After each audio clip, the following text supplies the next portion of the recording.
بزرگان محترم، دوستوں اور بھائیوں، گزشتہ جمعہ آپ حضرات کے سامنے اسلام کا دوسرا اہم ترین عقیدہ جس کو کہتے ہیں رسالت اور نبوت، اس بات کو پیش کیا گیا تھا کہ اسلام کے اندر اللہ کو ماننے کے بعد یہ ضروری ہے کہ اللہ کے رسولوں کو مانا جائے، اللہ کے پیغمبروں پر یقین لایا جائے۔ ایک آدمی اللہ کو مانتا ہو لیکن اللہ کے رسولوں اور پیغمبروں کو نہ مانتا ہو تو وہ مومن نہیں ہو سکتا۔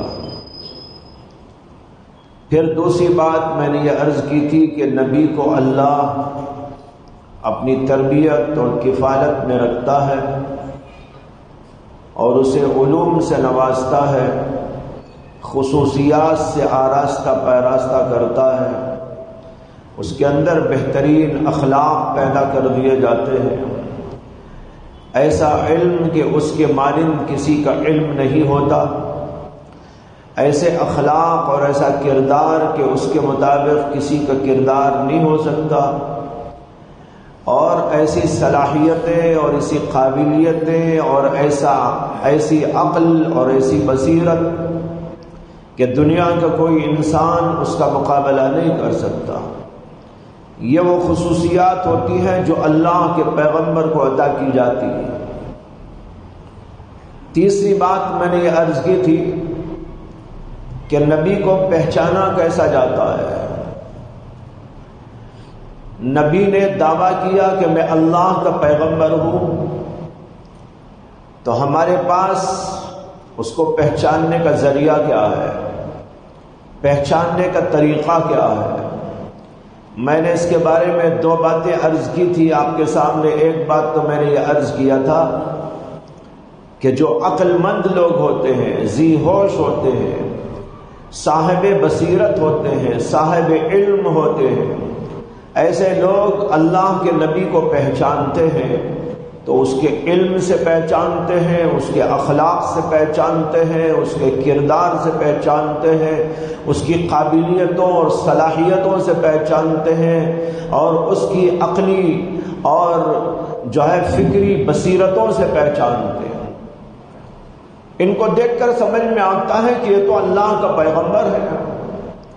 اللہ کے پیغمبر کے سوا کوئی ایسی باتیں، ایسی صلاحیتیں اور ایسی استعدادیں اور ایسی قابلیتیں لے کر نہیں آ سکتا۔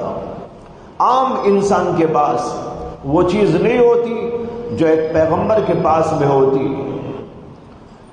دوسری بات جس سے اللہ کے نبی کی پہچان ہوتی ہے وہ اس کے معجزات ہوتے ہیں۔ اللہ کا نبی خارق عادت، یعنی عام طور پر جو چیزیں ہوتی ہیں اس کے بالکل برخلاف کچھ چیزیں ایسی بتاتا ہے جس کو دیکھنے کے بعد سمجھ میں آتا ہے کہ واقعی اللہ کا پیغمبر ہے، اور اللہ کی طرف سے اسے یہ طاقت اور یہ قدرت دی گئی ہے کہ وہ ایسی ایسی چیزیں بتا سکتا ہے۔ اس کو کہتے ہیں معجزات۔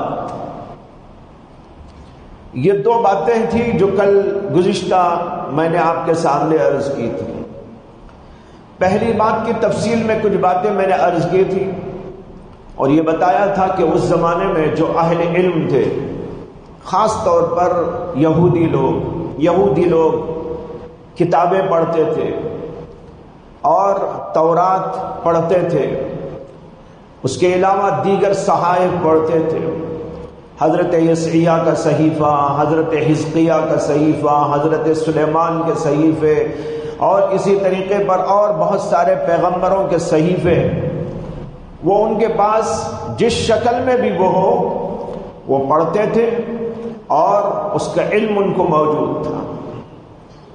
اور نبی اکرم صلی اللہ علیہ وسلم کی بشارتیں بھی اس کے اندر موجود تھیں۔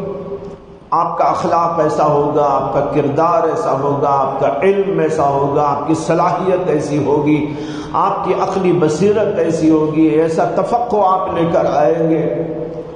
اور صرف اتنا ہی نہیں بلکہ پچھلی کتابوں کے اندر تو آپ کا چہرہ مہرہ بھی بیان کیا گیا تھا۔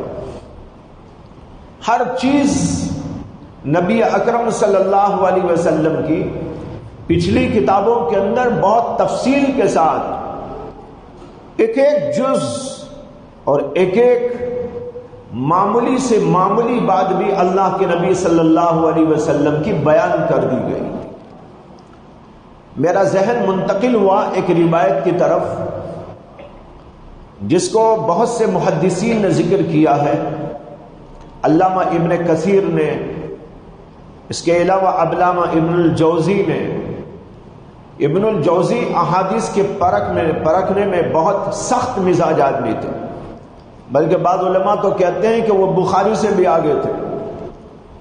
ابن الجوزی، اگرچہ ابن الجوزی امام بخاری کے بعد کے ہیں، لیکن احادیث کو پرکھنے میں، جانچنے میں بڑی شدت تھی ان کے اندر۔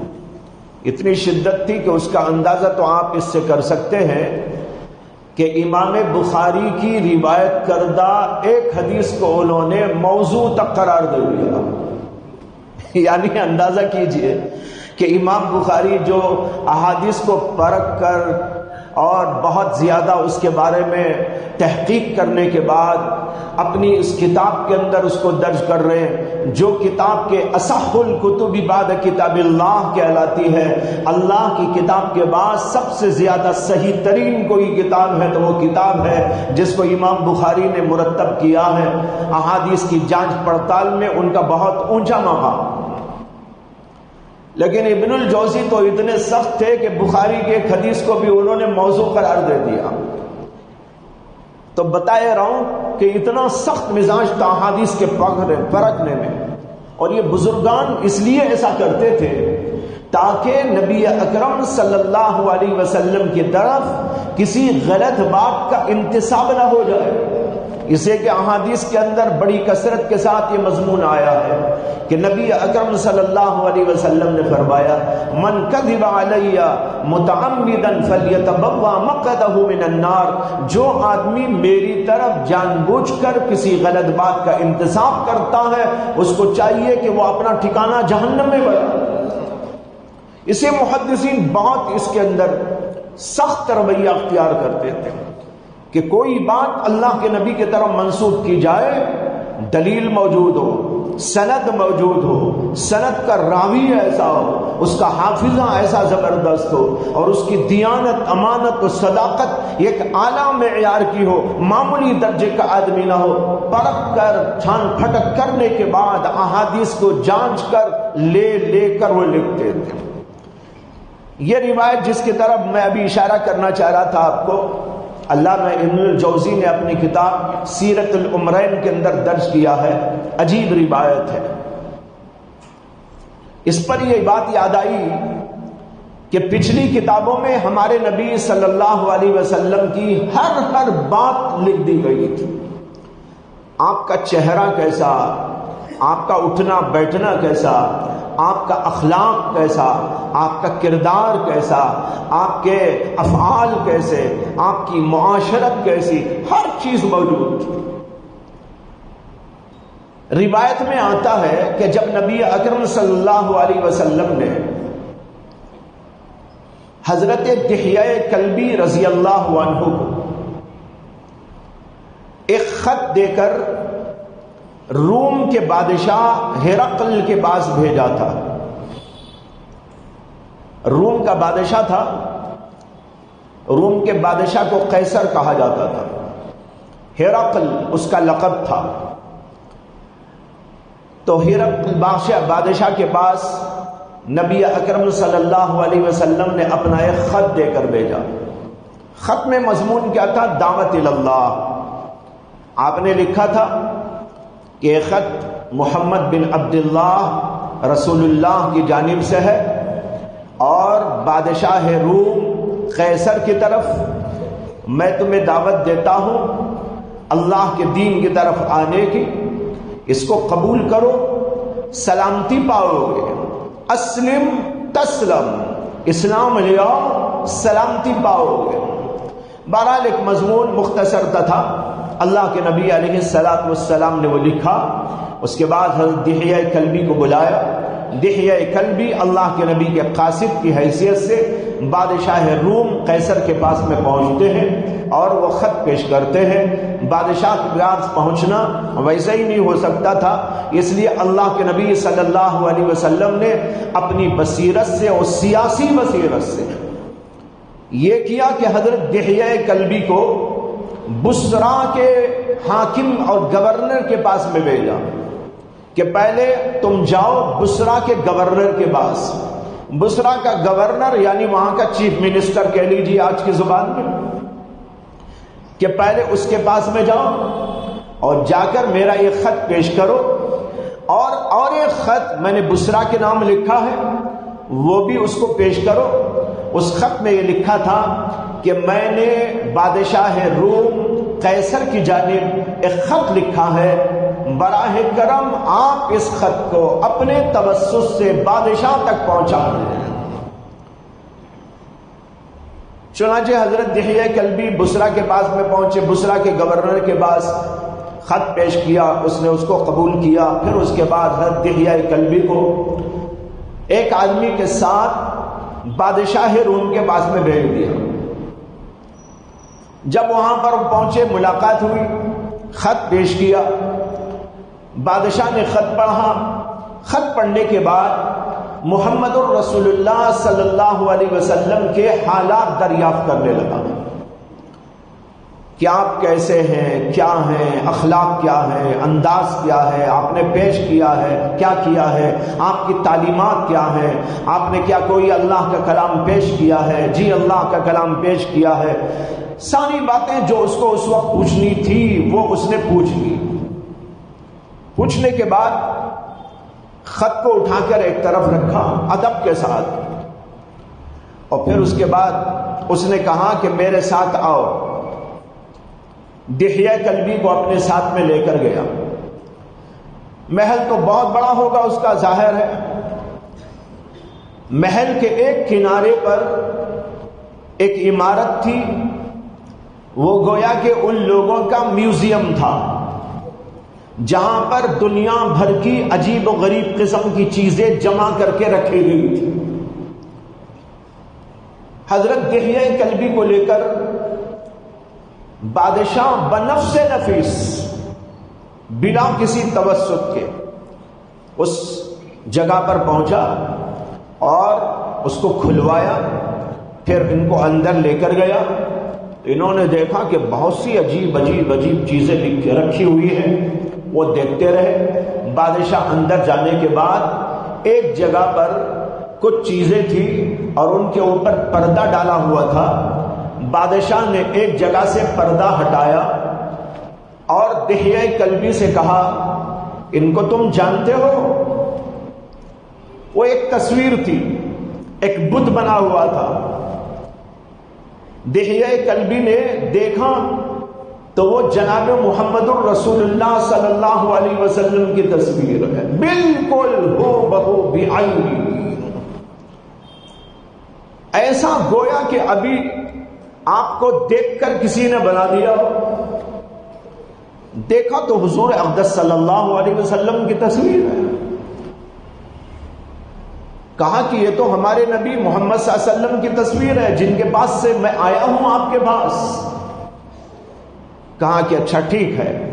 اس کے بعد بازو داہنی طرف کا پردہ ہٹایا، داہنی طرف کا پردہ ہٹایا اور کہا کہ ان کو پہچانتے ہو؟ کہا کہ ہاں یہ تو ہمارے نبی علیہ الصلوۃ والسلام کے صحابی ہیں، سب سے بڑے صحابی حضرت ابو بکر ان کا نام۔ اس نے اس کے بعد ادھر کے بازو کا پردہ ہٹایا اور کہا کہ ان کو جانتے ہو؟ دیکھا تو وہ حضرت عمر بن خطاب رضی اللہ عنہ کی تصویر ہے۔ پوچھا کہ یہ کیا کس کی ہے؟ کہا کہ یہ ہمارے نبی علیہ الصلوۃ والسلام کے دوسرے صحابی ہیں، ان کا نام عمر بن خطاب ہے، یہ ان کی تصویر ہے۔ کہا کہ ٹھیک ہے، یہی میں جاننا چاہتا تھا۔ پھر پردے ڈال دیا، پردہ ڈالنے کے بعد اور بھی کچھ چیزیں وہاں پر دکھائی، نبیوں کی، پیغمبروں کی کچھ تصویریں وہاں پر تھی اور کچھ ان کی چیزیں تھی وغیرہ وغیرہ۔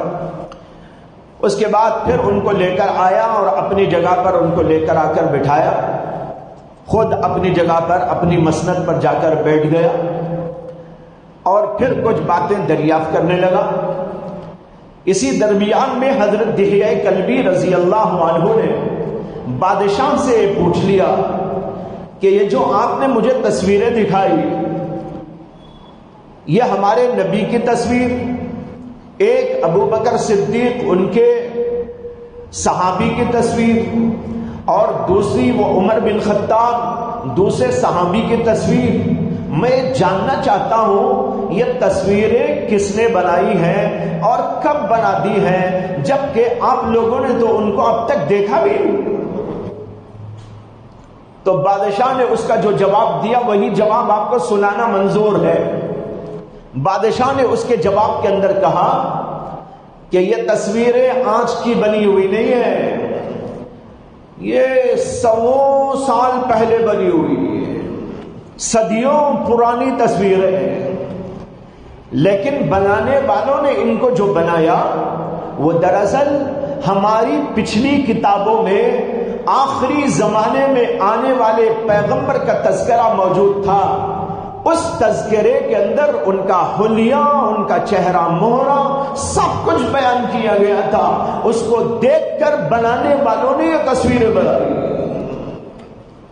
حیرت انگیز واقعہ ہے کہ پڑھا انہوں نے تورات میں یا اس سے پہلی کتابوں میں اللہ کے نبی کے اخلاق کا تذکرہ تھا، اللہ کے نبی کے زندگی کے اطوار کا طریقہ تھا، احوال بیان کیے گئے تھے، لیکن اسی کے ساتھ ساتھ اللہ کے نبی کے چہرے مہرے کی باتیں، آپ کا حلیہ، آپ کی آنکھ ایسی ہوگی، کان ایسے ہوں گے، گال ایسے ہوں گے، منہ ایسا ہوگا، زبان ایسی ہوگی، اور پیشانی ایسی ہوگی، داڑھی ایسی ہوگی اور باڈی ایسی ہوگی، سب کچھ بیان کر دیا گیا تھا، اور اتنا واضح نقشہ اس کے اندر کھینچا گیا تھا۔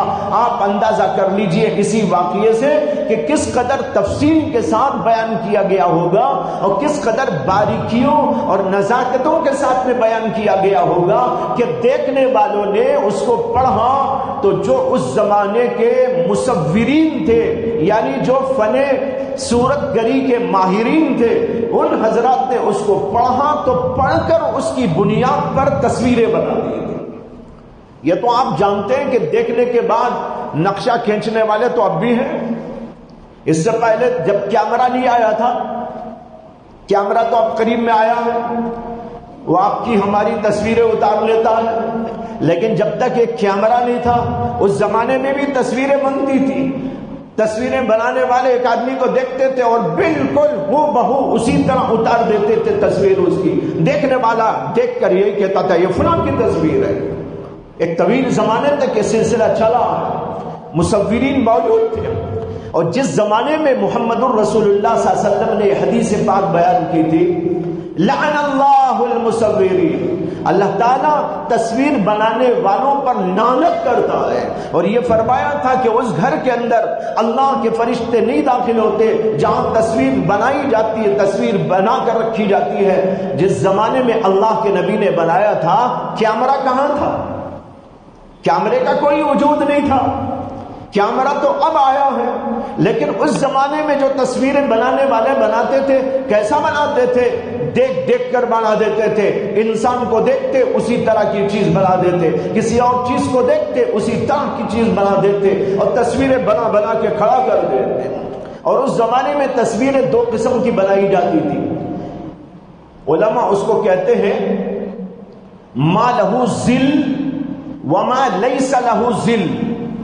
دو قسم کی تصویریں، ایک وہ تصویریں جن کا سایہ پڑتا ہے، ایک وہ تصویریں جن کا سایہ نہیں پڑتا۔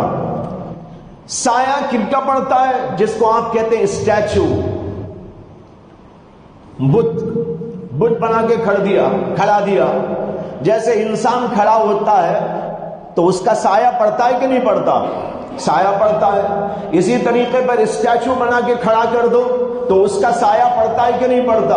اس کا بھی سایہ پڑتا ہے۔ جو اسٹیچو بنایا جاتا تھا، یعنی بالکل کوئی چیز ایسی مٹی سے یا پتھر سے یا کسی لکڑی سے یا کسی میٹل سے بنا دی جاتی تھی، اسٹیچو جس کو کہتے ہیں، اس کو ہمارے فقہائے کرام کی زبان میں یہ کہتے ہیں صورت لہا ظل، وہ تصویر جس کا سایہ ہوتا ہے۔ یہ بالاتفاق حرام ہے اسلام کے اندر، اس کی حرمت میں کسی کا کوئی اختلاف نہیں۔ تمام دنیا کے علماء، تمام صحابہ، تمام تابعین و تمام فقہا سب کے سب متفق ہیں کہ اسٹیچو بنانا یعنی ایسی تصویر بنانا جس کا سایہ پڑا کرتا ہے یہ بالکل حرام ہے۔ ہاں دوسری اور ایک تصویر ہوتی تھی، اس کو کہتے ہیں صورت لیس لہا ظل، وہ تصویر جس کا سایہ نہیں پڑتا۔ وہ کیا؟ جیسے آپ نے کاغذ میں اتار دیا، کاغذ میں صورت بنا دی، کاغذ کے اندر تصویر بنا دی، اس کا تو کوئی سایہ نہیں پڑتا نا، سایہ پڑے گا تو کاغذ کا پڑے گا، تصویر کا نہیں پڑے گا۔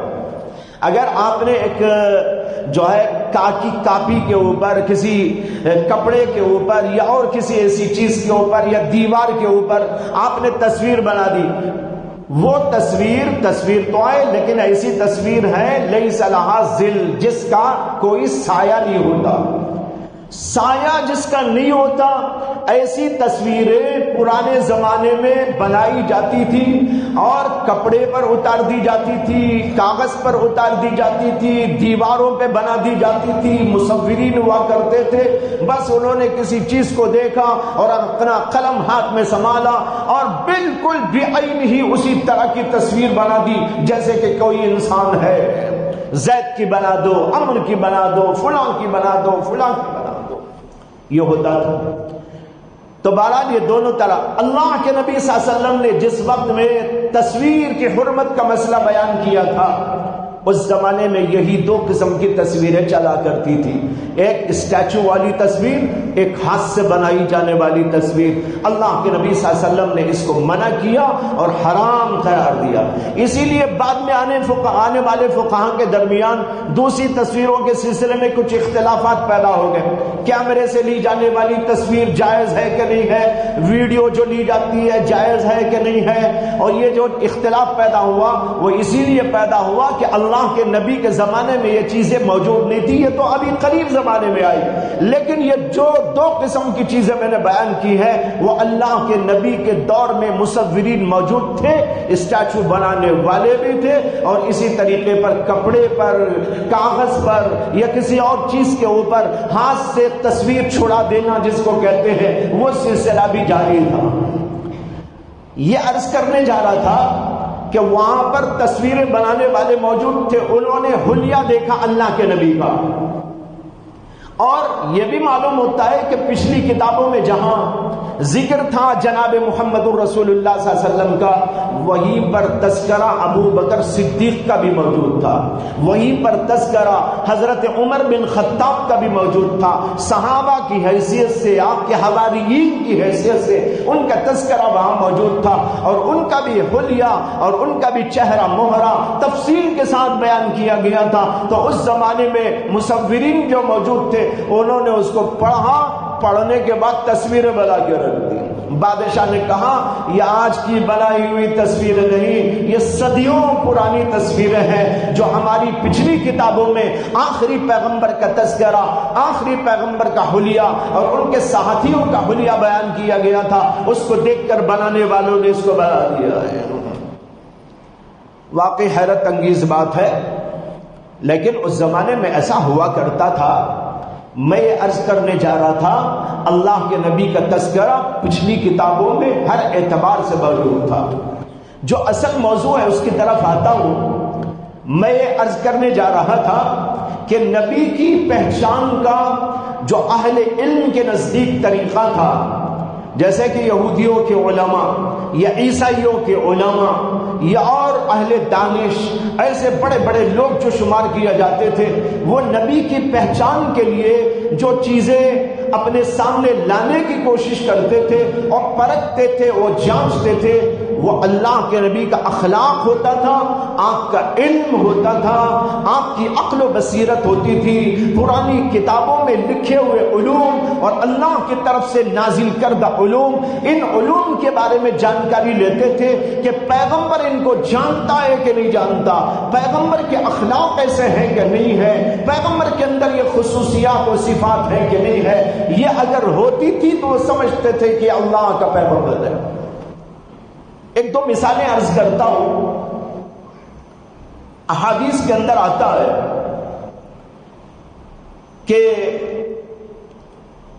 مکے کے مشرکین و کافرین، وہ اہل علم نہیں تھے، وہ جاہل لوگ تھے، بالکل جاہل، ان کو پڑھنے سے لکھنے سے اس سے کوئی سروکار دور دور تک نہیں تھا۔ بس ان کے یہاں جو علم کی بات تھی وہ یہ تھی، شعر شاعری کرتے تھے، بچہ بچہ شاعر ہوتا تھا، ان کی اپنی زبان تھی، مادری زبان تھی، اور اس کے اندر ان کو اللہ نے عجیب و غریب قسم کی صلاحیت و قابلیت عطا فرمائی تھی۔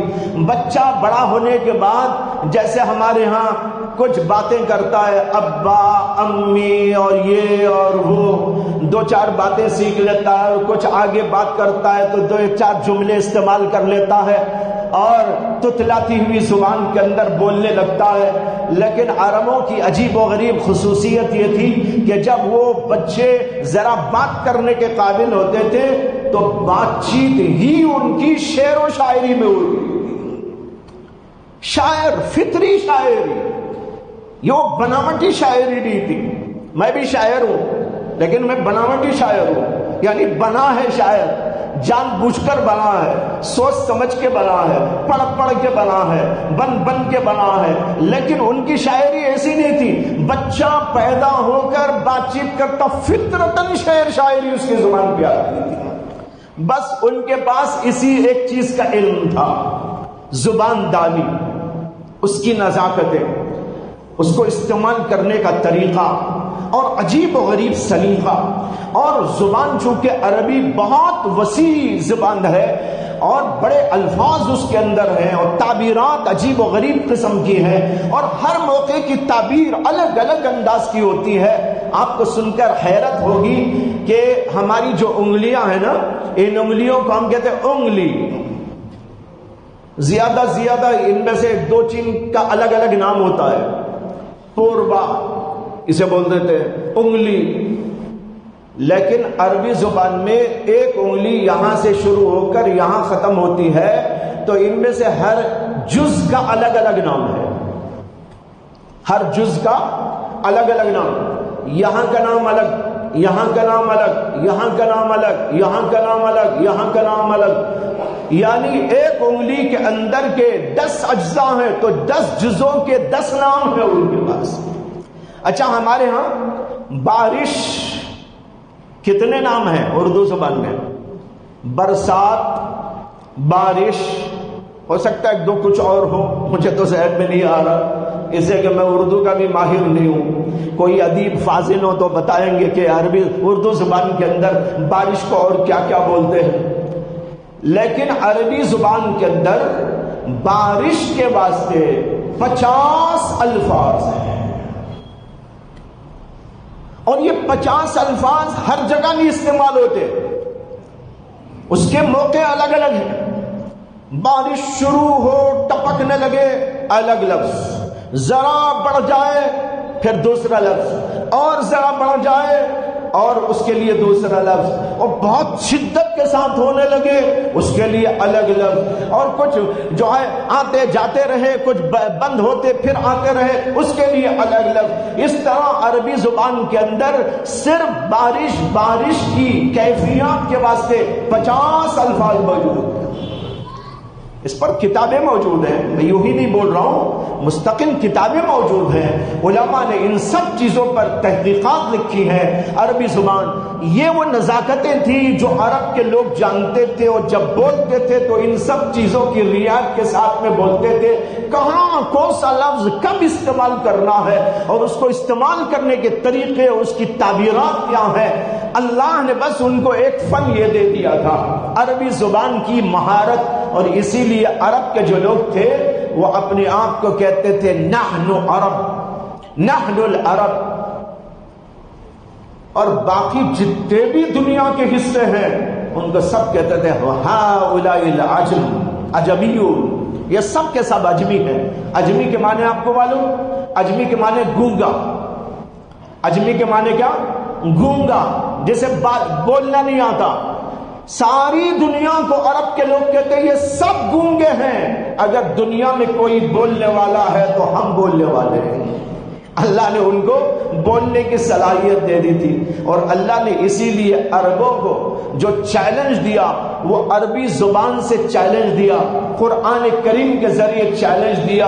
تم کو اپنی زبان پر بڑا ناز ہے، تم کو اپنی زبان پر بڑا فخر ہے، اور تم اپنی زبان کے بارے میں سمجھتے ہو کہ ہم ہی بولنے والے ہیں اور ساری دنیا گونگی ہے۔ چلو اسی زبان کے ذریعے ہم تم کو فیل کر کے بتاتے ہیں، اور ہم چیلنج دیتے ہیں کہ اگر محمد الرسول اللہ صلی اللہ علیہ وسلم اللہ کے پیغمبر نہیں ہے، اور یہ قرآن اللہ کا کلام نہیں بلکہ بندے کا کلام ہے، محمد صلی اللہ علیہ وسلم کا گھڑا ہوا کلام ہے، تو محمد بھی تو تمہارے درمیان میں پلے تھے، تمہارے ہی درمیان میں اٹھے تھے، تمہارے ہی درمیان میں تو رہے تھے، تمہارے ہی درمیان میں تو تمہاری ہی گفتگو کرتے تھے، اور آج بھی وہی زبان ان کی ہے، اسی تمہاری زبان میں ان کی گفتگو ہوتی تھی، وہی الفاظ، وہی تعبیرات، وہی مفردات، وہی کلمات، وہی چیزیں تو محمد صلی اللہ علیہ وسلم بھی اپنی زبان میں استعمال کرتے ہیں جو تم بھی استعمال کرتے ہو، اور تمہارے ہی درمیان میں پلے تھے،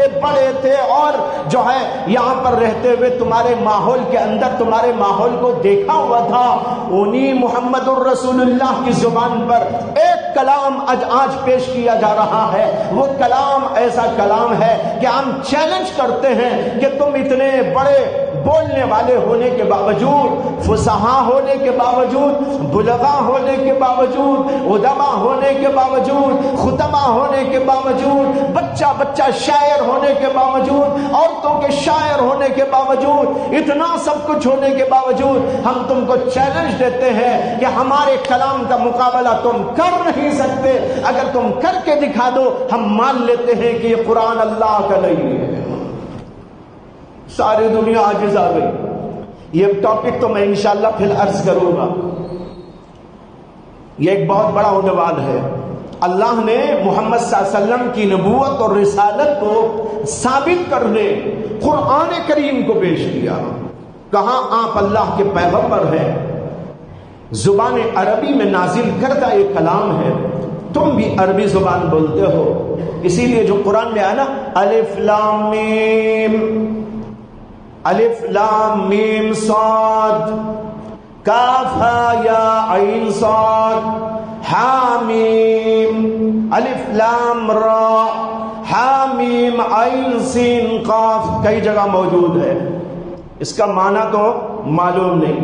علماء بحث کرتے ہیں کہ یہ الفاظ اللہ نے کیوں استعمال کیے، یہ بتانے کے لیے یہی الف لام میم تمہاری زبان کے الفاظ ہیں، یہی تو تم بھی استعمال کر کے کلام کرتے ہو، یہی کاف ہے، یہی عین ہے، یہی صاد ہے، یہی طا ہے، یہی ہاں ہے، یہی یا ہے، یہی سین ہے، انہی الفاظ سے تو تم اپنا کلام بناتے ہو، پیش کرتے ہو اور ساری دنیا پر فخر کرتے ہو، اسی سے یہ بھی بنا ہے، یہی الف لام میم سے یہ قرآن بھی بنا ہے، اسی کاف ہا یا عین صاد سے یہ کلام بنا ہے، اسی الف لام را سے یہ کلام تیار کیا گیا ہے، لیکن تمہارے کلام میں ہمارے کلام میں فرق دیکھ لو کہ پوری دنیا مل کر ہماری ایک صورت کا جواب نہیں دے سکتی۔ بہرحال بھائیو، جو اصل بات تھی وہ یہ ہے کہ اللہ کے نبی کو پرکھنے کے لیے جو اصل معیار اہل علم کے پاس تھا، یہ موضوع میں خاص طور پر اس لیے عرض کر رہا ہوں اور بار بار اس لیے بول رہا ہوں کہ بہت سارے لوگ صرف معجزات پر کلام کرتے ہیں لیکن اس ٹاپک کو بالکل نہیں اٹھاتے کہ نبی کی پہچان کا اصل ذریعہ، نبی کی پہچان کا اصل طریقہ، نبی کو جانچنے کا اصل معیار صرف معجزات نہیں ہے، وہ ثانوی درجے کی چیز ہے، اولین درجے کی چیز ہے، آپ کا علم، آپ کا اخلاق، آپ کا کردار، آپ کا زندگی کا انداز، آپ کی تہذیب، آپ کا تمدن، یہ ہے وہ اصل چیز جس سے نبی کی پہچان ہوتی ہے۔ اور وہ نبی آ کر جب یہ چیزیں پیش کرتا ہے اور عقل مند لوگ دیکھتے ہیں تو پہچان لیتے ہیں یہ پیغمبر ہے اللہ۔ میں نے آپ کو گزشتہ جمعہ سنایا تھا حضرت عبداللہ بن سلام کا واقعہ کہ انہوں نے آ کر اللہ کے نبی سے سوال کیا۔ انہوں نے آ کر یہ تو نہیں کہا نا کہ آپ مجھے ذرا اڑ کے دکھا دیجئے، پانی پہ چل کے دکھا دیجئے، یا کوئی حیرت انگیز چیز مجھ کو اور دکھا دیجئے، میں پیغمبر آپ کو مان لوں گا۔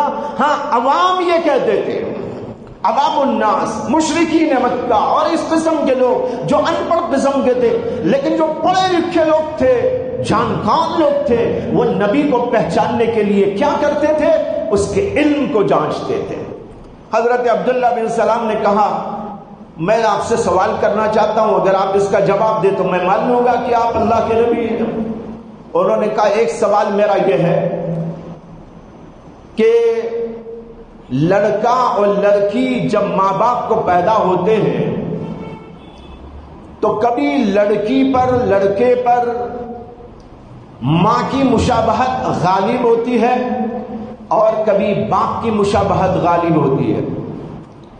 بچہ پیدا ہوتا ہے تو اس میں لوگ کہتے ہیں ماشاءاللہ بالکل ماں ہی اتر گیا، ماں ہی کے نقشے پر آ گیا۔ بعض کو دیکھ کر کہتے ہیں ماشاءاللہ تو ایسا لگ رہا ہے باپ ہی کی چھوٹی صورت آ گئی ہے۔ انہوں نے سوال کیا کہ بچہ کبھی ماں کی مشابہت پر تو کبھی باپ کی مشابہت پر کیوں پیدا ہوتا ہے؟ دوسرا سوال ان کا یہ تھا کہ جب اہل جنت میں جائیں گے تو اللہ ان کو سب سے پہلے کیا کھلائیں گے؟ اور تیسرا سوال ان کا یہ تھا کہ جب قیامت برپا ہونے والی ہوگی تو سب سے بڑی اور پہلی علامت کیا ہوگی؟ علامتیں تو بہت ہیں، لیکن قیامت کی بہت بڑی علامتیں جن کو کہا جاتا ہے اشراط الساعہ الکبریٰ، بڑی بڑی اشراط ساعت۔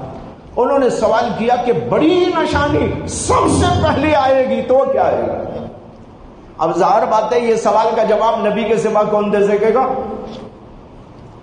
نبی اکرم صاحب، میں نے پورا واقعہ تو آپ کو گزشتہ بار سنا دیا تھا لیکن سوالات نہیں بتائے تھے، اسی اب سوالات بتا دیے۔ سوالات یہ تھے اللہ کے نبی پر وحی نازل ہو گئی اور پھر اللہ کے نبی نے ان سے کہا کہ تمہارے پہلے سوال کا جواب یہ ہے کہ ماں اور باپ کا جو نطفہ ہوتا ہے، اگر ماں کا نطفہ باپ کے نطفے پر غالب آتا ہے تو مشابہت ماں کی پیدا ہو جاتی ہے، اگر باپ کا نطفہ ماں کے نطفے پر غالب آتا ہے تو بچے کے اوپر باپ کی مشابہت غالب آ جاتی ہے۔ انہوں نے تعجب کے ساتھ میں کہا اللہ اکبر۔ اللہ کے نبی نے کہا کہ پھر دوسرا سوال تمہارا یہ ہے کہ اللہ جنت میں سب سے پہلے جنتیوں کو کیا کھلائے گا؟ اللہ کے نبی نے فرمایا کہ جنتیوں کو سب سے پہلے جو غذا دی جائے گی وہ ہوگی مٹی کی روٹی اور مچھلی کے جگر کا کباب۔ سمجھ میں آ رہا ہے؟ اللہ کے نبی نے کہا مٹی کی روٹی اور دوسرا یہ تو روٹی ہو گئی، سالن بھی تو چاہیے نا۔ سالن کیا ہوگا؟ فرمایا کہ مچھلی کے جگر کا کباب۔ انہوں نے اللہ اکبر کہا۔ یہاں پر علماء کہتے ہیں مٹی کی روٹی سب سے پہلے جنت میں کھلائی جائے گی۔ لوگوں کو اشکال ہوگا ارے مٹی کی روٹی کھانا ہے جنت میں جا کے، یہی بہت اچھا ہے، یہاں تو ہمیں پلاؤ خورما مل رہا ہے، جنت میں جانے کے بعد مٹی کی روٹی کھانا ہے؟ علماء لکھتے ہیں مٹی کی روٹی کا مطلب یہ ہے اللہ نے جو بھی غذائیں آج آپ کو دی اور دے رہا ہے کہاں سے آ رہی ہے؟ آسمان سے یا زمین سے؟ مٹی ہی سے نہ آ رہی ہے. گیہوں کہاں سے آ رہے؟ مٹی سے. چاول مٹی سے، سیب مٹی سے، انار مٹی سے، ہر چیز مٹی سے مل رہی ہے. معلوم ہوا کہ مٹی میں سب چیزوں کے مزے اللہ نے رکھے ہیں. چاول کا مزہ مٹی میں، گیہوں کا مزہ مٹی میں، دالوں کا مزہ مٹی میں، اور اسی طرح تمام پھلوں کا مزہ مٹی میں، تمام ترکاریوں کا مزہ مٹی میں. اللہ نے سب کے عناصر مٹی میں رکھ دیے ہیں. اور حیرت انگیز بات ہے، کبھی سوچ کر دیکھو بھائیو، یہاں پر آپ اگاتے ہیں جام کا درخت، یہاں اگاتے ہیں آم کا درخت، بالکل بازو بازو، مٹی ایک، پانی ایک، شعائیں ایک، ہوائیں ایک، لیکن ادھر اڑ رہا ہے تو کیا؟ جام کا درخت. یہاں اگ رہا ہے اس کے بالکل بازو تو کہے گا آم کا درخت. اس کا مزہ الگ، اس کا ڈیزائن الگ، اس کی خصوصیات الگ، اس کے فوائد الگ، اس کے برکات الگ. اور ادھر آم کا تو اس کا مزہ الگ، اس کا ڈیزائن الگ، اس کی خصوصیات الگ، اس کے فوائد الگ، اس کے برکات الگ، سب الگ الگ، بالکل بازو بازو، ایک ہی مٹی سے پیدا ہو. کس کی قدرت ہے؟ اللہ کی قدرت. جنت میں مٹی کی روٹی اس لیے کھلائیں گے کہ جیسے آج اللہ نے زمین میں تمام مزوں کو، خصوصیات کو رکھ دیا ہے، اللہ اس کی مٹی بنا، اس کی روٹی بنا کر اس روٹی میں تمام کے تمام مزے رکھ دیں گے. اس کے اندر تمام کے مزے. یہاں مٹی کی روٹی کا مطلب یہ نہیں کہ مٹی کھلائیں گے، مٹی کے اندر کے مزوں کو کھلائیں گے. اسے پتہ نہیں کیسا بنایا جائے گا، وہ تو جنت میں جانے کے بعد ہی کھلے گا راز. یہاں بیٹھ کر تو کون کھول سکتا ہے کہ جنت میں کیا ملے گا؟ بس اتنا اللہ کے نبی نے بتایا. جنت کے اندر مٹی کی روٹی، یعنی مٹی کے اندر تمام مزے، یہ تمام خصوصیات، یہ سب وہاں رکھ کر اس کی جو ہے روٹی بنا کر اللہ کھلائیں گے. اور مچھلی کے جگر کا کباب، یہاں تو مچھلی کا جگر پتہ بھی نہیں چلتا کسی کو ہے کہاں. مجھے تو نہیں معلوم، کم از کم آپ میں سے کسی نے کھایا ہو تو مجھے بتاؤ. ہاں بھائی ہم نے کھایا ہے مچھلی کا جگر، اس کا کباب بنا کر اللہ وہاں پر کھلائے. علماء لکھتے ہیں کہ سب سے پہلے یہ غذا اس لیے دی جائے گی، جنت کی نعمتیں بعد میں، تاکہ پہلے دنیا کی تمام لذتوں کو ایک دفعہ کھلا کر اس کے دل و دماغ میں تازہ کر دیا جائے. یہ سب کچھ تم کھا کے آئے ہو، ذرا اس کے مزے یہاں کھا کے دیکھ لینا. اب اس کے بعد ایک اور مزہ جنت کا چکھ لینا، دونوں کو ٹیلی کر کے دیکھ لینا کہ کتنا فرق ہے دونوں کے درمیان. اس سے کہ پہلے ہی وہ کھلا دیں گے، یہاں کا بھول چکا ہوگا آدمی تو اسے اتنا مزہ نہیں آئے گا. پہلے اسے دنیا کے مزے کھلا دیں گے روٹی کی شکل میں. وہ کھانے کے بعد اس کے ذہن میں آ جائے گا ہاں یہ کھایا تھا، یہ کھایا تھا، یہ کھایا تھا. اب پھر اس کے بعد جب جنت کے مزے کھائے گا تو دونوں کے درمیان کا فرق عظیم اس کو معلوم ہو جائے گا. اللہ نے ایک تفسیر کے مطابق قرآن میں جو کہا مشتبہا وغیر متشابہ، اس کی یہی تفسیر ہے. دونوں مشابہ لیکن دونوں کے درمیان میں مشابہت نہیں بھی ہوگی. بہرحال بھائیوں، میں بتا رہا ہوں کہ اللہ کے پیغمبروں کی جانچ کا طریقہ اہل علم کے نزدیک یہ تھا، اور حضور اقدس صلی اللہ علیہ وسلم کے ساتھ بھی ایسے واقعات بہت سے پیش آئے. ان میں سے ایک واقعہ گزشتہ پیش کیا تھا، لیکن اب پوری بات آپ کے سامنے میں نے ذکر کر دی. یہ اللہ کے نبی نے بتایا تو حضرت عبداللہ بن سلام کہنے لگے یہ جوابات سوائے پیغمبر کے کوئی نہیں دے سکتا، میں مانتا ہوں کہ آپ اللہ کے پیغمبر ہیں. اس کے علاوہ آپ کو یاد ہوگا کہ حضور اقدس صلی اللہ علیہ وسلم کے سلسلے میں کفار قریش نے یہودیوں سے جا کر کہا کہ یہ نبی ہونے کا دعویٰ کرتے ہیں محمد صلی اللہ علیہ وسلم، آپ لوگ ہمیں کچھ ایسا سوال دے دو، آپ لوگ ہمیں ایسا سوال دے دو. اسے کہ عرب کے لوگ تو جاہل تھے نا، ان کو سوال بھی نہیں سمجھ میں آ رہا تھا کیا کرنا چاہیے. تو وہ اہل علم کے پاس میں گئے، یہودیوں کے پاس جا کر کہنے لگے ہمیں کوئی ایسا سوال دے دیجئے کہ ہم جا کر محمد صلی اللہ علیہ وسلم سے پوچھیں اور ان کو جانچیں۔ انہوں نے کہا ہاں ٹھیک ہے، 3 سوالات کرنا ان سے جا کے۔ ایک سوال یہ کرنا روح کسے کہتے ہیں، ایک سوال یہ کرنا کہ اصحاب کہف کون ہے، ایک سوال یہ کرنا ذوالقرنین کون ہے۔ اللہ کے نبی سے سوال کیا گیا تھا، اللہ کے نبی نے جواب دیا، اور یہ تینوں کے تینوں سوالات کا جواب اللہ نے قرآن کے اندر نازل فرمایا۔ اس کی تفصیل انشاءاللہ پھر عرض کی جائے گی۔ وآخر دعوانا ان الحمد للہ رب العالمین۔